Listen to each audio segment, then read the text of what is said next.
Sumainyo ang Panginoon at sumainyo rin. ang pagpapahayag ng mabuting balita ng Panginoon ayon kay San Lucas. Papuri sa iyo, Panginoon.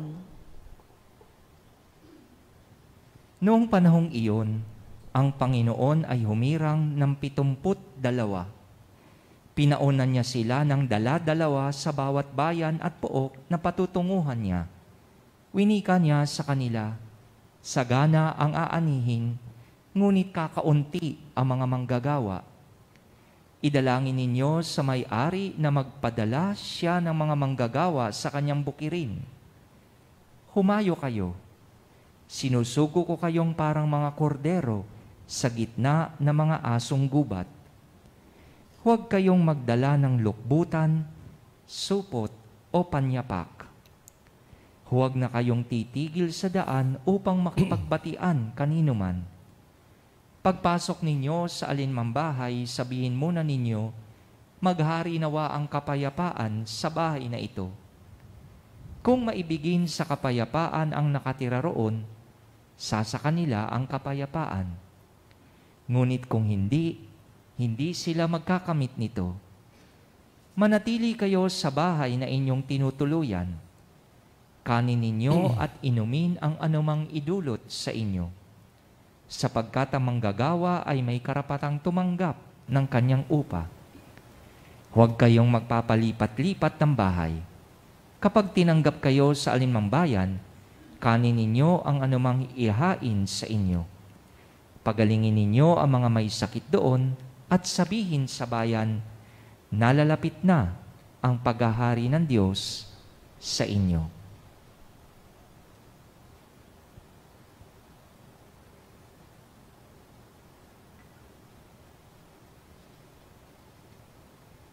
Mga kapatid, ang mabuting balita ng ating Panginoon. Pinupuri ka namin, Panginoong Hesukristo.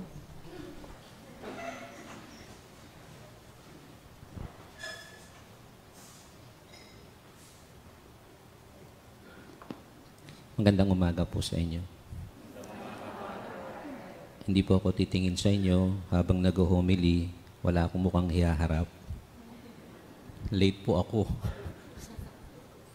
So, ganyan na lang po ako. Ngayon po ang ika-6 na araw ng pamimintakasin natin sa ating patron na si San Juan Paulo Ikalawa, St. John Paul II. At ngayon din po ay kapistahan po ng isa sa mga manunulat ng Ebanghelyo na si San Lucas. Meron po akong tanong sa inyo. Alam niyo po yung salitang sikreto? Alam niyo po ba yung salitang secret? Pakitaas po ang kamay ng may mga sikreto. Father, ano ba naman to? Late na nga ako, ayaw pa mag-participate. Sino po ang walang sikreto? Ako lang? Kapatid ko, alam na alam niya mga sikreto ko. Pare, wag mo akong ibubuko, ha?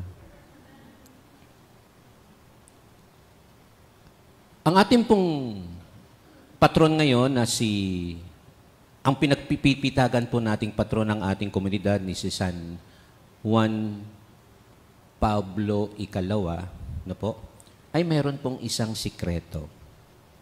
At yun po yung una ko munang gustong sabihin sa inyo. At ito po yung nakita ko po, nabasa ko po, sa kanyang pahayag sa mga kabataan nung 1,997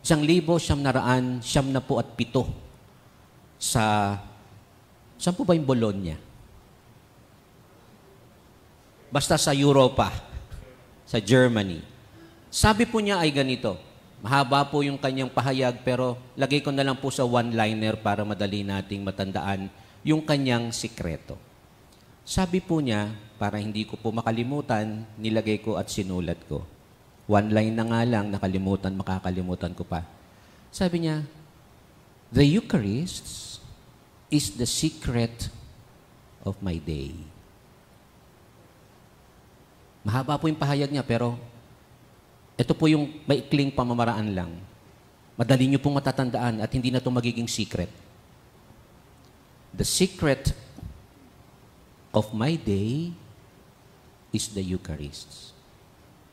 Paaliwangawin mo niya po muna ninyo sa inyong kaisipan, sa inyong puso, yung ilang salitang iyon. The Eucharist is the secret of my day. Kanina po, tinanong ko po kayo, sino po ang walang sikreto? O, alam niyo po ba yung salitang sikreto? O, meron po ba kayong sikreto? Minsan po, tinanong ako, Father, ano ang sikreto mo for being always late? That's why they call me the late Rico Garcia. O, joke yun. Mga kapatid, meron tayong mga itinatago. At yung madalas, yung sikretong yun, itinatagong yung gusto natin nakatago na lang. Para walang makaalam. Bakit? Kasi ayaw nating malaman, ikinahihiya natin probably, ayaw nating ma-broadcast. Gusto natin kung ano yung nakikita sa atin, gusto natin yun lang ang paano tayo makilala. We don't want to be recognized, to be acknowledged by our own secrets. But here, our patron, St. John Paul II, boldly shared his secret. And what was his secret? The Eucharist. Ang banal na misa. Mga kapatid, mga magulang, mga kasama, sa ating pong mga namiminta kasi sa ating patron, all secrets are being awaited. All secrets would like to be known so that that particular secret becomes my or your own secret if it is something good. But if the secret is something embarrassing, we don't want it to be known. My sisters, my dear brothers, St. John Paul II's secret is the Eucharist. You and I, although I am always late, we try to embrace, to love, to celebrate, to partake these holy Eucharists.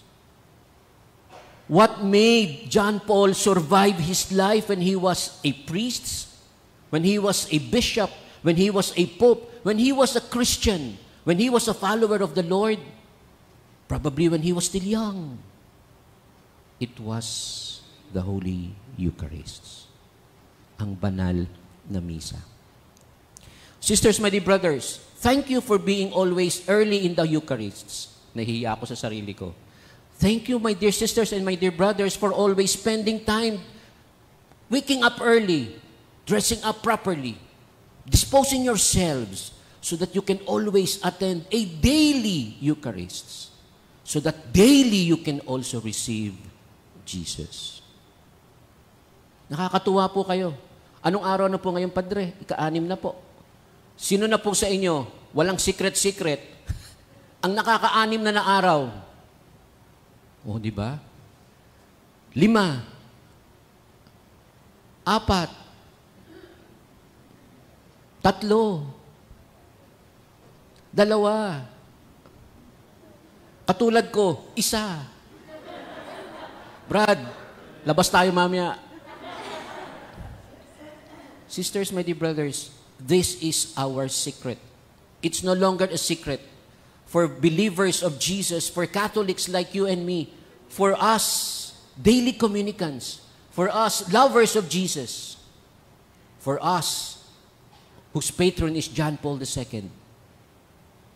May this secret, which is the Eucharist, flourish. Nakakatuwa po, may mga batang naririto. Pag napupunta po ako ng linggo rito ng 3:00, meron pong Children's Mass. Mga kasama, mga kapatid, pumupunta lang po ako, hindi ako nagsisimba. Chine-check ko po si Dayla. I love you, pare.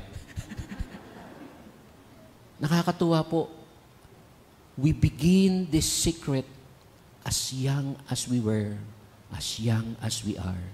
So that when we grow old, when we become mature, this secret is proclaimed. being shared so that a new generation will try to follow and make this secret revealed.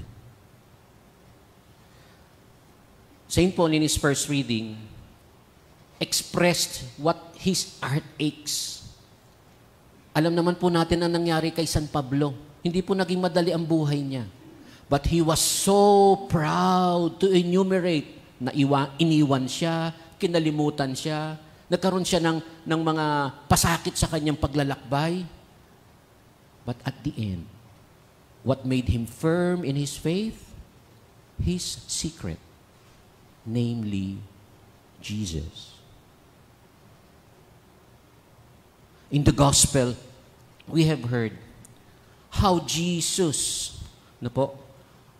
called, tinawag niya, hinirang niya, 72 to become His followers, His disciples. And what did He say? What did Jesus enumerated? What did Jesus lay down? He proclaimed, He said to them, the secret on how to follow Him. My dear sisters, my dear brothers, these secrets are now being lived. Isinasa buhay na natin. And Jesus is no longer a secret. And that is why we come here together with our Pope John Paul II.